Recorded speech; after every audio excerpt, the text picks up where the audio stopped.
ටයි එක උස්සන. තව කොහෙටද උස්සන්න කියන්නේ අක්කේ? මෙච්චර තමයි උස්සන්න පුළුවන්. ටයි එක තව කොහෙට උස්සන්නද? මෙහෙම ටයි තියෙන්නේ. කට ගහන් ඉනවා තමයි. වැරද්දට. ටයි එක උස්ස ගන්න. හා? ගවම කොටයි? ගවම කොටයි නැත්තටම. ඔයාලට මාත් එක්ක මොකක් හරි ප්‍රශ්නයක් තියෙනවද? ප්‍රශ්නයක් තියෙනවා නම් කියන්න. ගවම කොටයි. මම වසන්ති මිස්ගේ දුව. තේරුණාද?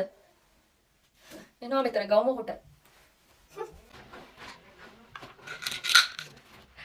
මිස් එක්ස්කියුස් මී මිස් අපේ අම්මා මේ සෝරි මේ වසන්ති මිස් මේක දෙන්න කිව්වා මිස්ටර්.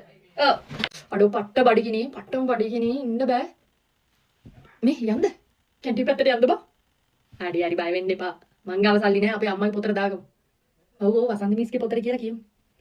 හරි මං අම්මාව ෂේප් කරන්න අවුලන්නේ. නැත්නම් උඹලා ඉන්නවා මං සල්ලි අරන් එන්නම් අම්මගේ. හා මං අරන් එන්න. උඹලත් කනවනේ. ඉඳපන් මං අරගෙන එන්න. එයා දැන් 11 සීපාන්ති වලට දුන්නා නම් ඉඳපන් මං අරන් එන්න. හරි වුණාද? ඔව් මිස්. මනිෂා කියවනවා වැඩි ඈ. අම්මට කියන්නද?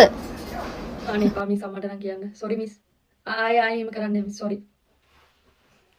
අම්මේ සෝරි වසන්ති මේ අපිට කඩ චෝරු මොනවද කම් කීයක් හරි දෙන්න. දෙන්නකෝ. කද්දම්මේ දෙන්නකෝ. හරි යන්න. ඔව් යන්න. 3ට එනවා. යන්න බයි.